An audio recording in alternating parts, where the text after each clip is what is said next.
I think we can call the meeting of the Fitchburg Board of Health of Thursday, March 16th, 2023 to order. This meeting is open to the public, including a virtual option. Persons who wish to participate remotely at the meeting may request a remote attendance meeting link by contacting the health director at scurry@fitchburgma.gov. If anyone wishes to speak today, I would just ask that you state your name and the community you reside in. Approach the center table and either stand or sit. This way we can see you and hear you. You can speak only on items appearing on the agenda and for no more than 2 minutes. Please state the petition, order, ordinance, or resolution number to which you refer. Just before we start the agenda, I just want to say a brief thanks to a couple of members who are not with us on the board anymore. One is the nurse Sandy Knipe, who served on the Fitchburg Board of Health for about 10 years. I think that she was as fair as anyone could be, always provided sage advice, and I think was as dedicated as anyone could be to the health of the citizens of Fitchburg. She served in COVID clinics. She helped to monitor patients who were ill, and she certainly provided good advice to all of us on the board. So I think we certainly miss having Sandy here. The other person is Dottie McNamara, who actually was not on the Board of Health, but was a nurse who did as much as anyone to serve the welfare of citizens of Fitchburg. She also helped to participate in and arrange for COVID and other clinics, and to monitor people who were suffering from various reportable diseases and were ill in Fitchburg. She helped to provide protocols for injection. She was always running around helping out with all the work that was necessary to maintain the health of the citizens of Fitchburg. So I want to thank both Sandy and Dottie for all the service that they provided to Fitchburg, and certainly we're going to miss having you both around and helping us out. With that, I think we can go to the agenda. The first item on the agenda is to approve meeting minutes from past meetings. I think that we could, Ian, would you like to do them just one at a time? Sure, I'll do them one at a time. Okay. Well, first then would be the taking them from earlier to later. The first would be the meeting minutes of June 2nd, 2022. I skimmed through all of these meeting minutes and did. Sorry. You skipped the public forum. Do you want to go back to that? You want to do the public forum first then? Okay. All right. And I see Ms. Wetchy is standing there. So, okay, we can do the public forum first. And so I don't forget, we do have a person on the phone. Okay. Ms. Wetchy? On the virtual. Yeah. On the phone. Jacqueline Wetchy, Fitchburg resident, speaking on agenda item number 2. The fluoride added to our water is not a pure element. It is a toxic byproduct of industry which is diluted. Most of these tons of industry waste go directly into the city's wastewater and from there pollute the environment and harm people, animals, and plants. There are many vested interests behind fluoridation, just as there have been in the past behind other environmental harms.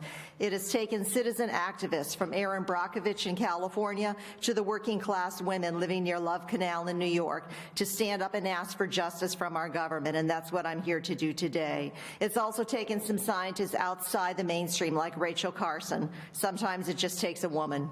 We don't need to wait decades, as we did with lead paint, for the damage from excess exposure to fluoride to become clear. Many sources exist for those who want it, including in toothpaste and treatments in dental offices. There is no need to medicate our entire city population with it and to let it infiltrate our environment.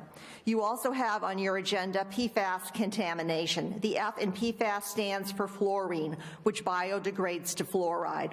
If we continue fluoridating the water, we will not be able to determine if fluoride contamination comes from PFAS or the water supply.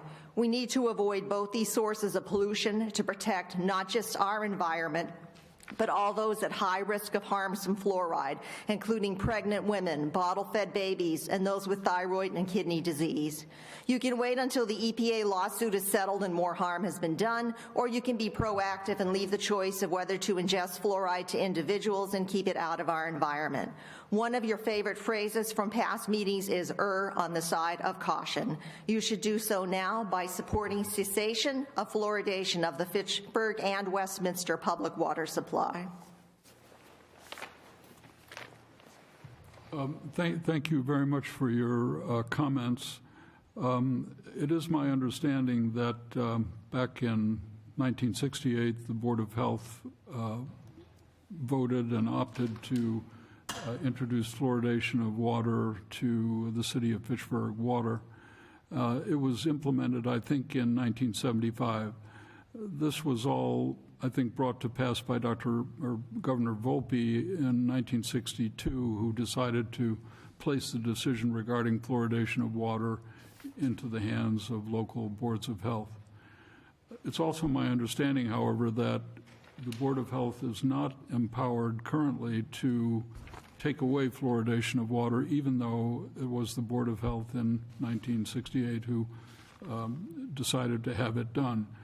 My understanding is that this is something that has to be initiated by the City Council, and that is initiated by petitions to the City Council.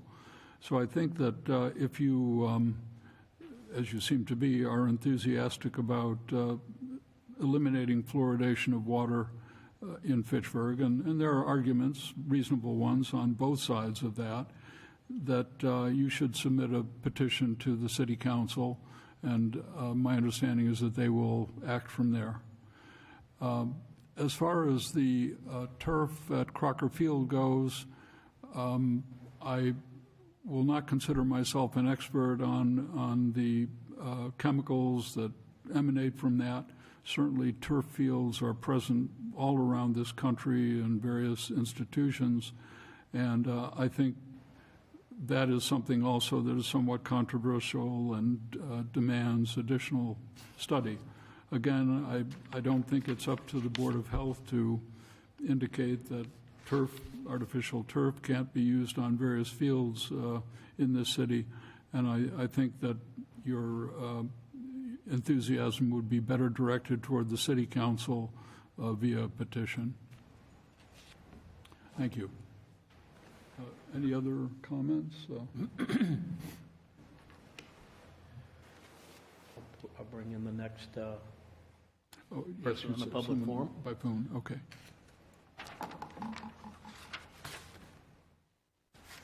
Sorry, I don't have a name. I just have a phone number. Can you hear us?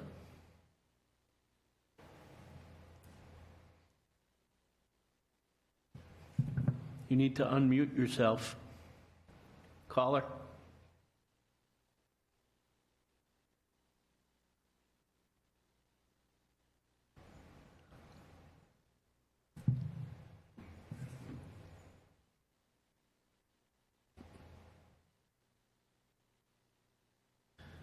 The caller is muted. Needs to unmute themselves. Maybe they'll catch on to that. If they're listening through their computer, maybe you're muted. Maybe they'll hear you through the conference app if you unmute yourself.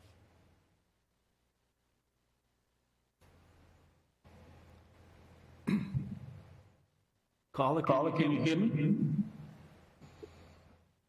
I can hear it. Yeah. Bad idea. Well, Yep. If I may, he called asking for the link. I recognize the phone number. He just wanted to get the video feed of the proceedings, asking if that was available after the fact. I said yes on FATV, but he asked for the link as well, just to be able to view it. All right, yep. The person who registered just cited PFAS as their explanation, didn't give a full name, and they were the only person who was registered at this time, so it appears they do not have a public comment at this time. Okay. So, and based on that, and based on what Mr. LeBlanc has said, yes, this meeting is being broadcast live on FATV, and so anyone who wishes to watch the meeting live as it happens doesn't necessarily have to request a Zoom link, just has to tune to the government stream on fatv.org, and they'll be able to watch the meeting live. so no additional comment then at this point? I guess not. All right. I wonder if we should perhaps take the agenda items in a little different order so that we're not keeping folks waiting. Would that be That's reasonable? a terrific idea, Don. Yeah. So the first item is regulating the maintenance of abandoned, foreclosing, and foreclosed residential properties, adopted May 18th, 2012. Rescind now Chapter 137 of City Code. So, as stated, back in May of 2012, the Board of Health, I believe even Ian was on the board at that time, they adopted a regulation. The idea of the regulation was to, at the time we were having a foreclosure issue. We had many, upwards of 200 foreclosures in the house, in the city. So that was the reason for the adoption of that regulation. Just recently, the city council adopted a new Chapter 137, which addresses the maintenance of abandoned, foreclosing, and foreclosed property, very similar to this regulation. However, it expands it to more commercial properties, and it increases annual fees. We will be setting up it's actually already in process. We will be setting up an online registry. But to get to the point, the board will know, my suggestion is that the board rescind this regulation because it's no longer necessary. It is now a city ordinance. And it's going to be replaced by a new ordinance. Correct. Yeah. I'll make a motion to rescind the Board of Health order regulating the maintenance of abandoned, foreclosing, and foreclosed residential properties. That was adopted on May 18th, 2012. And I'll second that. So it's unanimous. Considered rescinded. All right. Next would be then private well regulations adopted June 17th, 2018, amend to include additional contaminants. I'm gonna save you my speech, and Jean-Francois LeBlanc is going to he did a lot of work with these regulations back when they were adopted in 2018, and he continues to keep abreast of changing times, and we'd just like to discuss the possibility of amending our 5-year-old regulations. Hard to believe it's already been 5 years. Amending our 5-year-old regulations to include new contaminants, but I won't steal your thunder. The floor is yours. So, as Steve was saying, there's been some new contaminants that have been identified and by Mass DEP, especially PFAS. So now these are classified as official contaminants, and they're being tested around the state through various communities. There's 85 communities right now that are on a fast track for testing, if you want, with Mass DEP, who is offering free testing for well water throughout all those communities. Fitchburg is not one of those, but nonetheless, it doesn't mean that we shouldn't be ahead of the curve. So as you probably know already, since we passed this regulation in 2018, the state of Massachusetts does not regulate private well water It only has recommendations. As a matter of fact, I don't think there's one state in the nation that has a private well regulation. It's only recommendations by the state. So we were ahead of the curve here by passing these regulations to protect our citizenry. And the few recommendations I would make in modifying our current regulation pertain to, a few of them are just language, but mainly the biggest one is to add the PFAS, and this is on page 7. I don't know if you have it right there. So this is the language recommended by Mass DEP. I did not create this. I just simply copied and pasted it. This is what they recommend testing, and they do have a list of approved laboratories that do the testing for these, for PFAS and others as well. It's on their website and available to all. The testing is about $300 additional, but considering that Mass DEP considers it a contaminant, I think it would be unwise to leave that out of our current regulation. So there's already one house in Fitchburg that did test positive because of the Westminster debacle, if you want, with Mass Natural and the PFAS leaching into the ground over there and contaminating the wells. So I think it would be a good thing that we would add this to the regulations. The other modifications, you can see them in yellow. I don't know if you have the page over there. I replaced the wording that said Massachusetts Certified Laboratory to Mass DEP or EPA, because that's what the state of Mass recommends, is those specific labs, and that list is available on the state's website. The other one was on page 6, point number 4.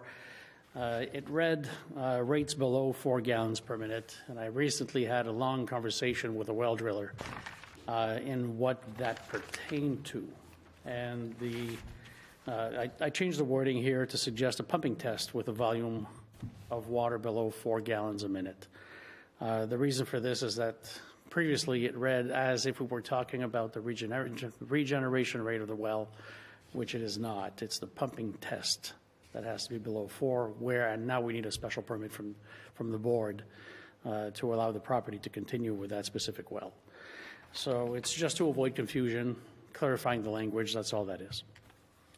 So these are the modifications I propose to the well regulations to make them more clear and also to make them more, if we want, contemporary with the needs and what the state has declared contaminants in our water.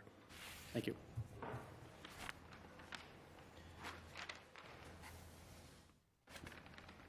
So if I may, I would propose to you folks to allow us to put this out to the public for some feedback, maybe by posting it on our webpage and sending out a notice for people to take a look at it and ask for feedback. And then maybe I could bring that feedback back to a future meeting and we could discuss this again if that's a palatable process. I think it is. Just for some background information, these PFAS compounds are showing up more and more, I think. Are there some major sources of that in the environment? Where are they all coming from? It's hard to tell, but here in Westminster, it's essentially because of the composting facility that was there, or the material that we're bringing into compost. Part of it was pulp paper and whatnot, in which there were these PFAS. PFAS come from plastics, and so it could have been anything within that paper pulp, a plastic film on the paper that was being processed and whatnot. And what ends up happening is over time, this material breaks down and you end up with the PFAS chemicals into the ground. Concentrations high enough can contaminate wells, and if therefore you drink it, then it's considered a forever chemical. It never goes away. It just gets recycled throughout and is now, as we know, considered a contaminant. So therefore, it's detrimental to your health. You drink from a container that has PFAS, chances are it's going to leach into the liquid that you're drinking. You drink it, you urinate it out, and it goes into the environment that way too. So it's in just about every treatment plant around the country. It's It's there to stay, so unfortunately, so we have to make sure that we don't drink it. That's the whole idea in our private wells. And also, from my understanding, let's say an individual is going to purchase a house and there's a well there. That well, I presume, gets inspected by someone looking for contaminants. Is that something that's done automatically through the Board of Health, or is that something that's arranged for privately by the people buying and selling? So right now, we do not, in the regulations, we do not have any wording that says that a representative of the health department has to be there to witness the testing. What we do have, though, is that a water test has to be supplied to this department to verify that there's no PFAS or any other contaminants that need to be treated within the house that's being sold or built. So those are the current regulations. Super. Okay, thanks so much. You're welcome. And so I think I would agree that it would be reasonable to put this out for public comment to see what kind of feedback we get with regard to it. Will do. So I guess I can make a motion to table it. That's I'll make a motion to table the private well regulations until a future meeting, until we have some public comments. And I'll second that then. The next item is fluoride in municipal water adopted 1975. Have we already discussed that per se then? I believe we have. We have. I don't know if there's anything more to add on it. I don't have any additional comment. As I said, I think there are reasonable arguments on both sides of that. Some people are adamant that it's required, other people are adamant that it's not. And I think that that is something that would require more debate. I don't think it's a decision to be made here this afternoon. I think it's something that certainly the city council should be involved in, and I don't think we have the authority anyway to rescind fluoridation in the water. So I think that any petitions with regard to that should be sent to the city council, and they can act on it as they see fit. That's correct. All right. Next, then, I think on the agenda is food permits. Establishments failing to renew food permit pursuant to 105 CMR 590.000. I may comment on that. At the end of last week, we had 6 permitted food establishments that were not, or non-permitted food establishments, shall I say. They were not renewing. The renewal process was done in January. But they were notified 4 times, again, at the beginning of this week. And I'm happy to announce that all of them are working towards taking care of the permit issues, so we will not have to take a hard stance at this point. It's but nice to hear. yes, so hopefully we won't even have to discuss it at a future meeting, but Were these all restaurants per se, though, or are there all of them, yes. all of them restaurants per se? All right, so that's as much informational as anything at this point, I guess. Correct. Great.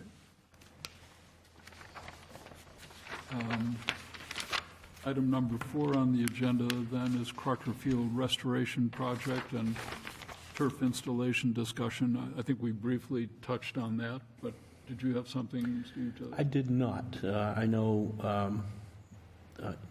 Mr. Murray had some comments and actually was considering getting involved with it. I believe he was the one that asked for it to be on the agenda, so I don't know if there's... I did. I thought it would be at least something that we could discuss. I think it's worthy of a discussion. I know that some other towns in the United States who have dealt with turf fields, even here in Massachusetts, have decided to pretty much ban them from their towns because of the fear that they do leach PFAS into the environment. And with the Nashua right there, it's not something I want, I want to happen. I can't pretend to be an expert on turf fields.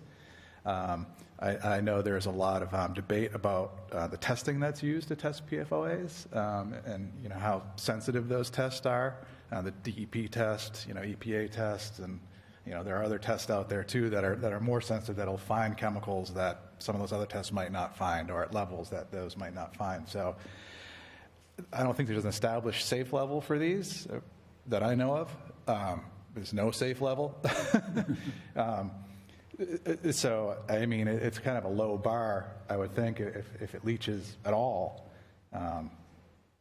It's adding to our, current problem. Of course, I don't want to speak on this as an expert, because I'm not, and I'm not saying that we should, turn down Mr. Kraft's money and not build a new field. But I do think it's worth investigating a little bit more. So if it's acceptable, I've asked the engineers that were involved and have proposed the project to come speak to us. They're willing to do that, so I could set that up for an April meeting if that's acceptable for further discussion. Where would the engineers be from? I mean, who hires them? Or, I mean, are they from the turf company, or are they from the city? They're actually the designers, so I will try to continue and see if we can get individuals representing the company that manufactures the turf as well. Yeah, I agree with Ian. This is certainly something worth considering, but it's also a huge subject. In other words, is a little bit of PFAS acceptable, or how much is too much? Is there truly leaching of these substances from these fields? I mean, there are, I don't know how many turf fields in this country at this point. Are we going to advocate that they all be taken up at this point? I mean, not only outdoors but indoors, they're all over the place. So, and in fact, how harmful are PFAS? If they're ingested, do we know that? So there's so many facets to this subject. I'm hesitant for us to, or at least for me, and maybe you feel the same way, to make a decision about it, because I don't think we have all the data. No, and I probably would like to hear from, if we had any independent experts out there, if someone from DEP is an expert on this, or something like that. I'm sure the engineers are going to try to, assuage us that this is all good. Right. And it might be. I'm not saying it's not going to be, but I would like to look into it. And I think it's very reasonable we have to start somewhere. So getting someone who... I think doing our due diligence on it is, I think we have enough time to do that. We're not going to hold the project up if it does decide to go forward. So I think it's worth looking into. Sounds good.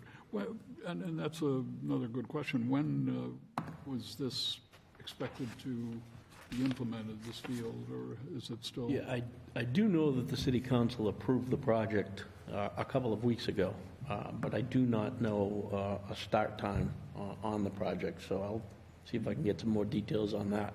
And maybe Jeremy Roach from the school department could assist us with the discussion and point us in the right direction on the manufacturer and experts and the whole 9 yards. Sounds good. So I'll try and set that up for a future meeting.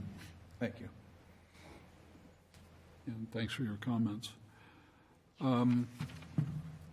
Since I think most of the other individuals not on the board have said what they had to and have left, we could probably go back to item number 1 on the agenda, then the approval of meeting minutes. And I think we were going to go from the earliest to the most recent. And so the first would be the meeting minutes of June 2nd, 2022. I'll make a motion to approve the minutes from June 2nd, 2022. I second that. I miss Sandy, who could always pick out the little typos, but I will second the motion to approve them. Next one then would be September 2nd, 2022. Again, I would make a motion, since you've made all the motions today, Ann, I'll make a motion to approve the meeting minutes of September 2nd, 2022. And I will second that motion. And also, I want to thank Karen for doing a good job on all of these, but particularly that one. That was not an easy one. Thank you.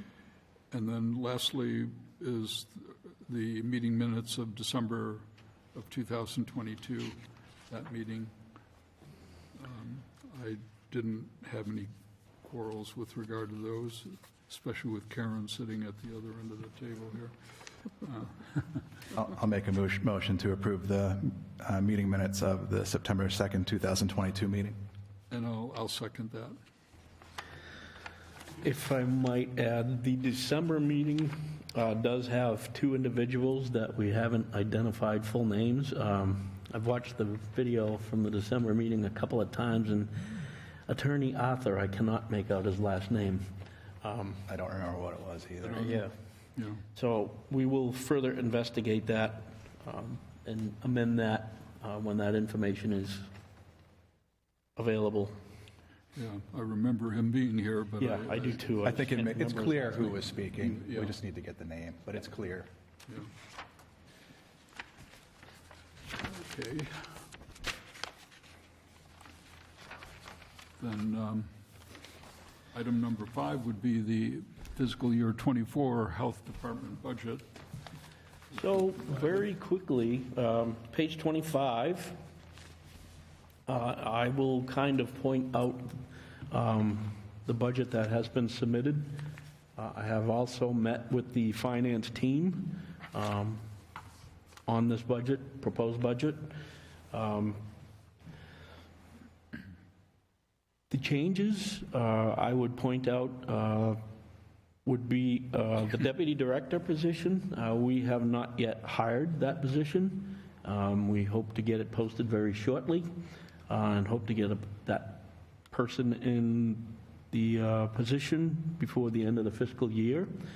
But I've also proposed it again for FY24, so it's an assistant director position, Someone second in charge. similar to what you do, but your assistant essentially. That is correct. Yeah.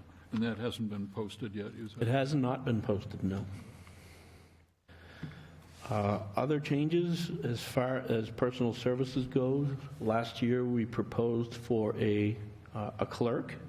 90% or 80% of that clerk's salary would be to assist with grant procedures. We have upwards of 10-plus grants, billing and reimbursements, and help within the office staff would be a big help. We were granted that position at the beginning of the fiscal year.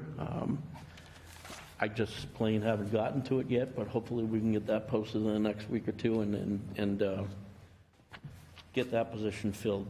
So that would be the change from FY23 to FY24, before the end of the fiscal year.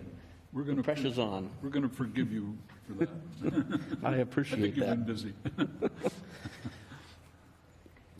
Other changes from projected FY23 to 24, we will no longer be able to receive our state ARPA funds to cover the homeless outreach position work that Sue Christensen is doing, but we will continue to explore how we can support those efforts so they can continue on the fine work that Sue is doing. I'd also like to thank Representative Mike Kuchmarek, who got us those funds. It's a one-time thing, but it made a significant difference in our homeless outreach and all the items that come along with that population. So we appreciate him getting the ball rolling, and there's some hot irons in the fire on how we can continue to do that for FY24. Most likely opioid settlement funds, which the city is already receiving, so Excellent. Good use. good use, yep. Other significant changes, right below that line item, is the weights and measures inspector, who is also a scale master and a regional inspector. As you recall, that position was posted, the weights and measures was a part-time position, posted for almost 2 years with no or very few applicants. We combined the position with a scale master and the regional inspector, which is, regional inspector would be grant funded under the Public Health Excellence Grant. So we posted it that way as a full-time job, and we have appointed an individual. Mr. Peter DeLome started in January. Thankfully, he started in January when our landfill scale master went out with a hip injury, so she is having a hip replacement. So Mr. DeLome hasn't even done any weights and measures. He's been working at the scale house at the landfill since January. But hopefully, when Kathy, our scale master, returns, Mr. DeLome will be able to do some weights and measures for the city. So that explains the significant difference in salary from FY23 to FY24. Basically, the landfill work that he's going to be doing. And we also don't have a real grasp on how long it takes for weights and measures. The state's been doing it since 2004. State's done a wonderful job, but training and trying to pick up the duties and of upwards of 18 years, so it's going to take us a little time to put the program together. So we're hoping to be able to fund Mr. DeLome to be able to do those items. And that's really the significant changes from FY23 to FY24 in the personal services budget. I don't know if there's any questions before we move on. What does longevity refer to? Longevity is each union has a contract. So longevity, I believe the inspectors union and the clerical union are entitled to longevity for years of service beyond 5 years, I believe it is. Oh, okay. So it's a contractual, Oh, okay. not something you see in the private sector, but that is slowly coming out of contracts today.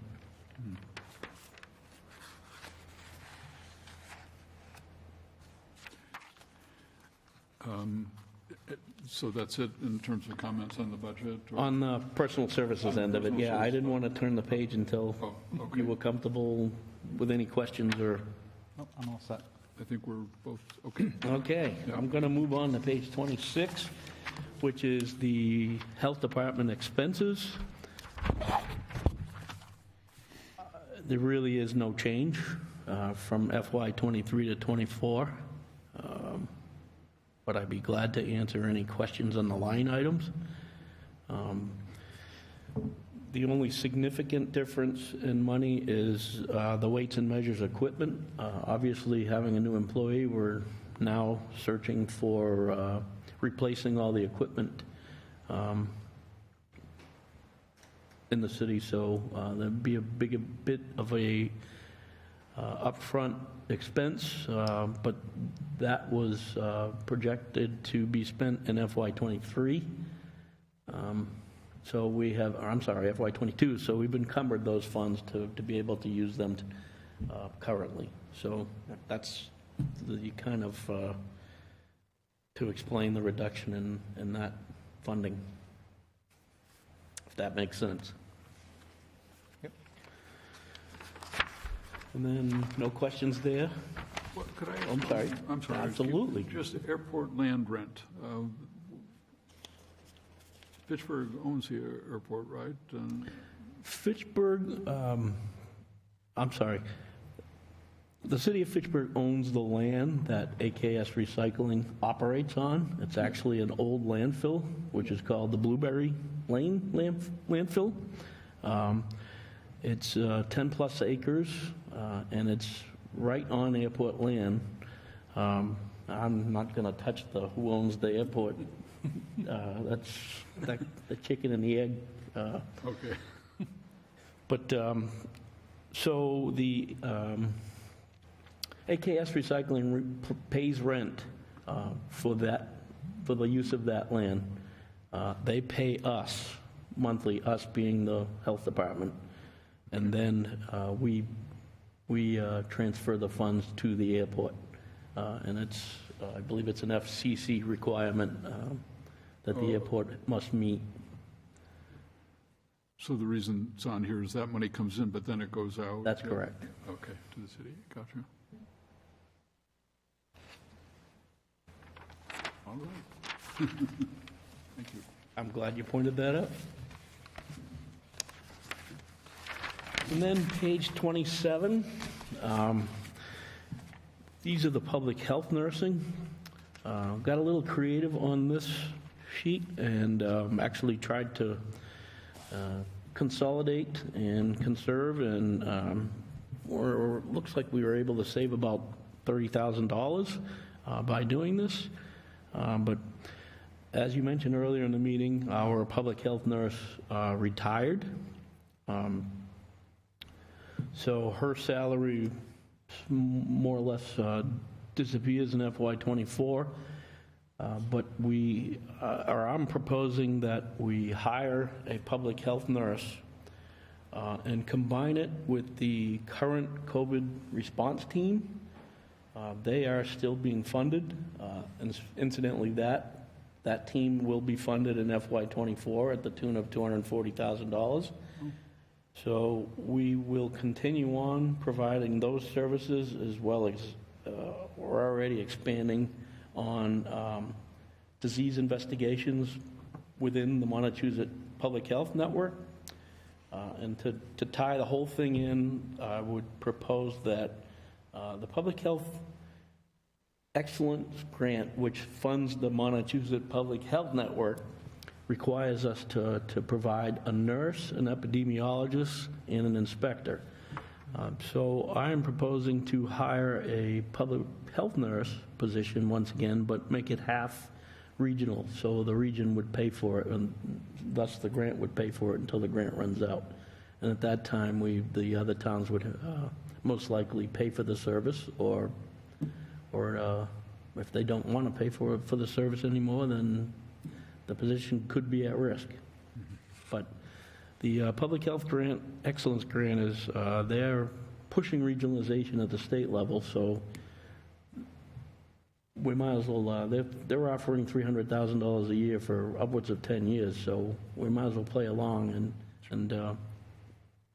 So does that COVID response unit money come from the federal government or from the state government? I believe overall it is probably CDC money, but it's distributed by the state of the Mass Department of Public Health.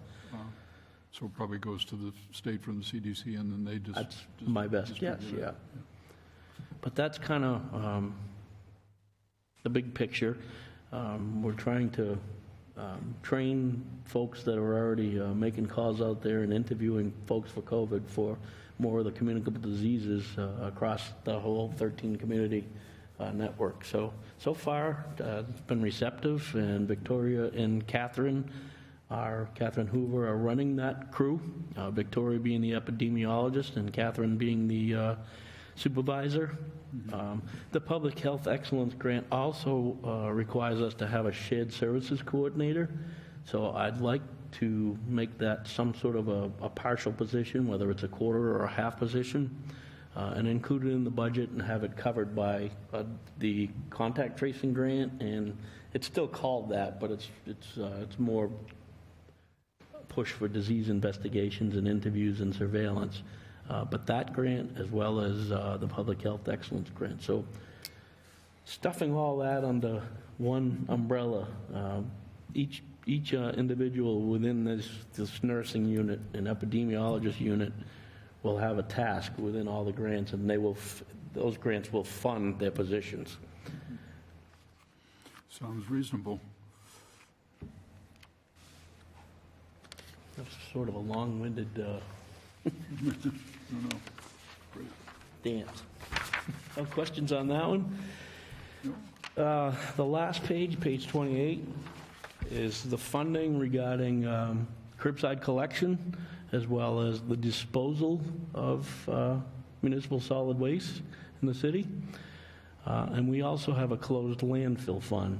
And that closed landfill fund right now is supporting the environmental efforts that will be installed shortly at the Blueberry Lane landfill, which AKS pays rent on. They will be installing some monitoring devices. The proposal is into DEP at the moment. Once we jump through the process properly, we get approval from DEP, we'll install that environmental monitoring observation equipment.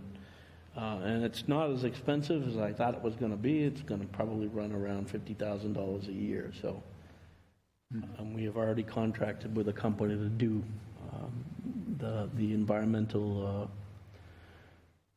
assessment, as well as the monitoring that needs to be done thereafter. But that landfill was closed in 1971, so hopefully we're long past the contaminants that may have been resulted. But I guess you just can't close it and ignore it. You still have to monitor it. Yes, the closing a landfill is a lot different now than it was in 1971. So we're going to try to meet today's standards with that closed landfill. In addition, there are the contract fees. The curbside contract is currently out for bid. The current contract ends at the end of this fiscal year, June 30th.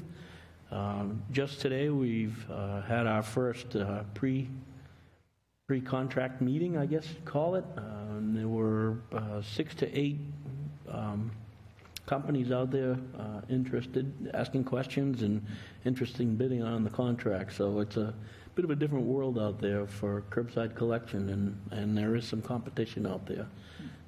So that process will hopefully be finalized, hopefully by the end of March, beginning of April.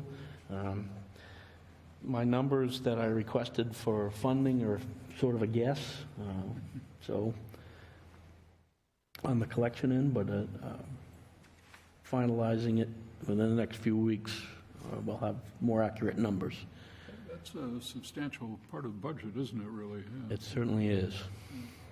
Is it currently Waste Management who does it? Currently, it is Waste Management, yes.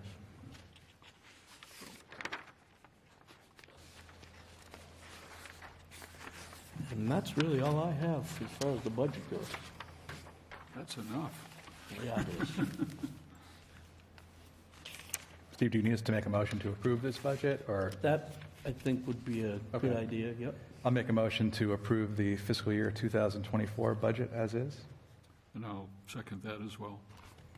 Thank you, Thank Steve, you. for all that work. Yeah, a lot of work there. Thank you, Karen, for all that work.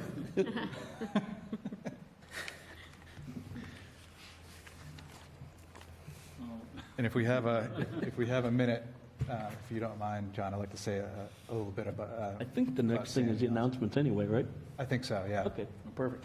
And so John started the meeting talking about Sandy, and I'd like to, I think, pretty much finish it talking about Sandy. There might be some announcements coming up. So I had the pleasure and really the honor of working with Sandy for about 10 years on this board. I don't want to be negative, and I don't want to be political, because I think we all joined this board perhaps naively thinking that it was about public health and not politics. But you can't escape politics, especially after COVID these days. If there's a place to fight the culture wars, they will find it. And the Board of Health became kind of a target of that. And unfortunately, after years of outstanding service and dedication to the city of Fitchburg, I believe Sandy deserved to leave on her own terms, and that is not what happened. It kind of makes you wonder, after 10 years of dedication, all the certifications she went to get, all the expertise that she brought into the position from her career as a nurse, the the city of Fitchburg made an investment in Sandy over these last 10 years, getting her training, getting her up to speed in our community and the problems in our community. And she used those tools to help the city of Fitchburg, always. She's more of a citizen of Fitchburg than I'd say 90% of the citizens of Fitchburg. She took the time to drive from her home in Hubbardston to Fitchburg, every month for these meetings. But she didn't just come to these meetings. She volunteered. She worked at over 80 of the COVID clinics. She observed and investigated some of our sickest constituents who are sick with communicable diseases, very dangerous communicable diseases like tuberculosis. That, and in addition to the 80 clinics that she worked giving out COVID vaccines, she put herself at risk to help to keep the city of Fitchburg healthy. And I'm sorry, but after 10 years of doing all that, basically to just be let go without a thank you is unconscionable, in my opinion. And I'm not going to name names or blame anybody. It's just, I guess, the way things are now. It's certainly not the way it was when I joined 15 years ago. It's the new normal, as they say. But we have to deal with this kind of junk. Anyway, I just want to thank Sandy for all her work that she did here. I wish she was still here. I wish she was here today. It would have been a big help. Would have been a big help over these last couple months where we weren't able to meet because we don't have a new member. People are not lining up to replace her, and they did not line up when she took over when she took over 10 years ago. We were very lucky to get her, and like I said, the expertise she brought to this city were invaluable. And we used those expertise over the course of these 10 years. We kept reappointing her despite not being from the city the whole time. And it's an issue now. I'm not from the city. I grew up here. Fitchburg will always be my hometown. I love Fitchburg, and that's why I volunteer. I was a citizen when I started 15 years ago, and I was a citizen for a lot of that time. But I've moved to Clinton, and then I moved to Sterling, and so I am not from Fitchburg myself. But you will not find anyone that loves Fitchburg, in the city who comes here to work every day, has spent most of their life here. I love it. And I'm not leaving this position until I'm forced out of it, which is 2025 for anyone keeping tabs on that. But that's all I have to say. So thank you for your service, Sandy, if you're out there listening. I really appreciate it. I know John does, and Steve and Karen here. We all appreciate working with you. And thank you for all of your help, and thank you for keeping Fitchburg healthy. And that's all I have to say.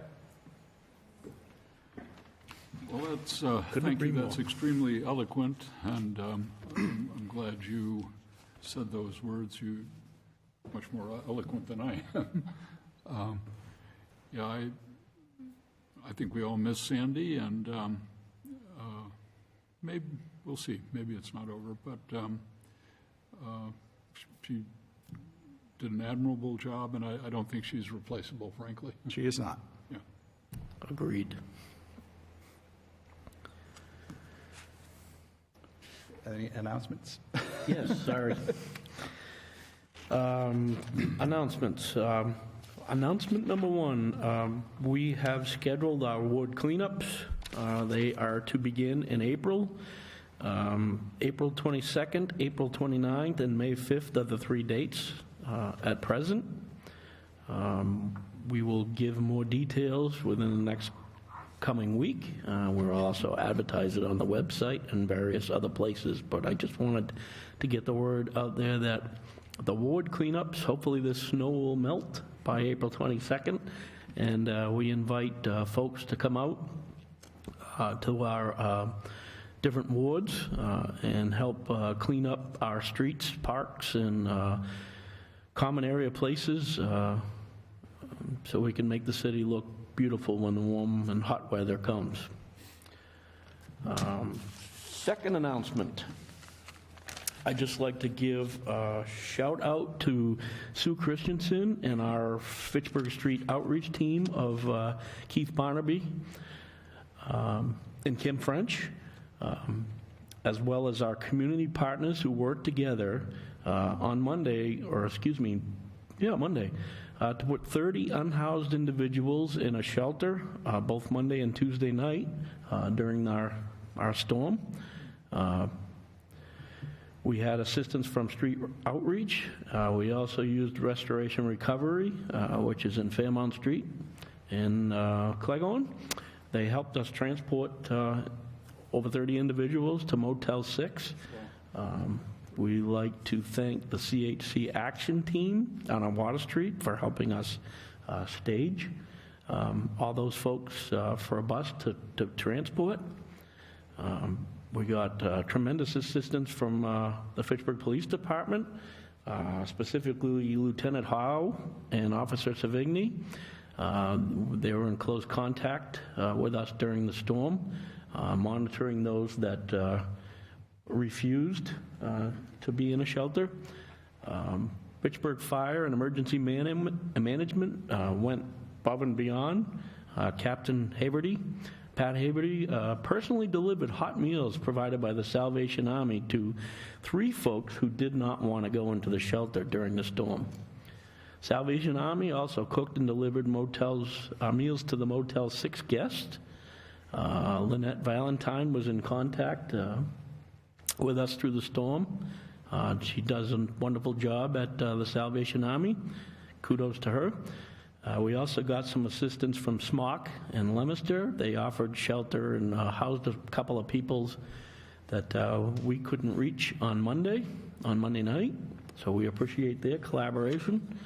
And Keith also managed the street outreach phone for the duration of the storm to make sure that everybody that wanted to get shelter and be safe was able to do so. So I'm really proud of those efforts, and I couldn't wait to spread the word on those efforts. That's excellent. Thank you.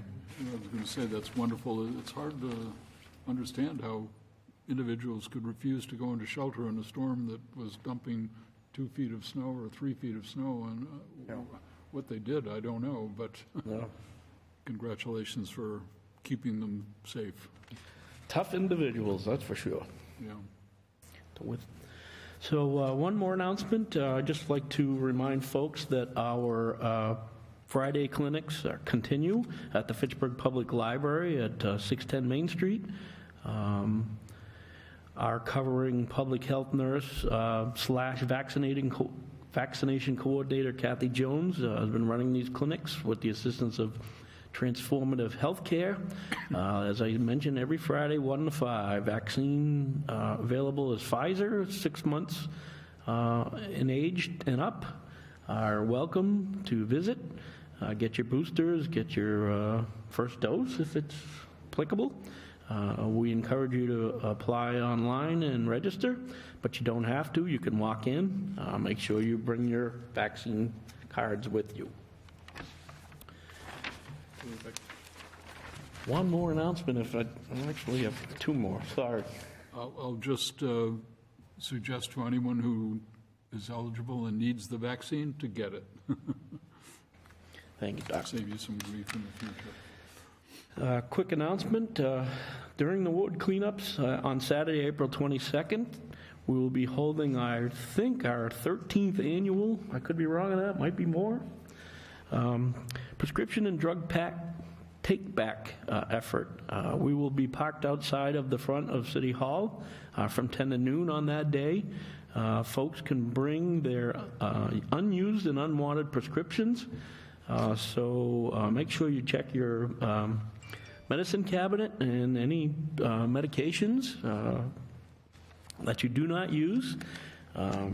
We encourage you to bring them down and we'll get them properly disposed of for you. There is no charge for this, so take advantage of it. Our last event was very successful. In 2 hours, we took 108 pounds of pills and prescriptions out in front of City Hall. So it was very successful, and we'll be doing it again. We will also be collecting clean and gently used spring and summer clothing, which will be distributed by the Fitchburg Street Outreach Team later on in the year. Could I ask a question about Sure that? can. When you collect that sort of medicine, 108 pounds, you said, I think, what happens, where does that go for? So it's a partnership with the Fitchburg Police. We cannot conduct it alone. Detective Gallagher usually helps us out with it. He is the DEA agent for the city, and he brings them to a site, I believe, is either Westford or Westboro. I cannot remember. I apologize, but it is brought for incineration at that facility. It's an approved process by the DEA. Oh, super. And then the last announcement is our senior safety event being held at the Fitchburg Senior Center. That is Wednesday, April 26th, and that's from 10:30 to 11:30 at the Fitchburg Senior Center, which is 14 Wallace Ave. And again, this is for our seniors. Folks that visit the senior center can bring their unwanted and unused prescriptions, as well as there will be remarks from Mayor Stephen DiNatale and Police Chief Ernest Martineau. And we will be discussing for folks and seniors how to recognize scams and how to handle a potential scam. And all the information that is provided. The first 35 people who RSVP will be provided a complimentary lunch. So we invite folks to RSVP as soon as possible at 978-829-1790. Again, that's April 26th from 10:30 to 11:30 at the Fitchburg Senior Center. And that completes my announcements. Thank you for allowing me to take the time to do those. No, thanks very much. Very important and valuable. Well, I think that concludes the agenda. And so we could have a motion to adjourn. I'll make a motion to adjourn. You have a lot of power there. I do.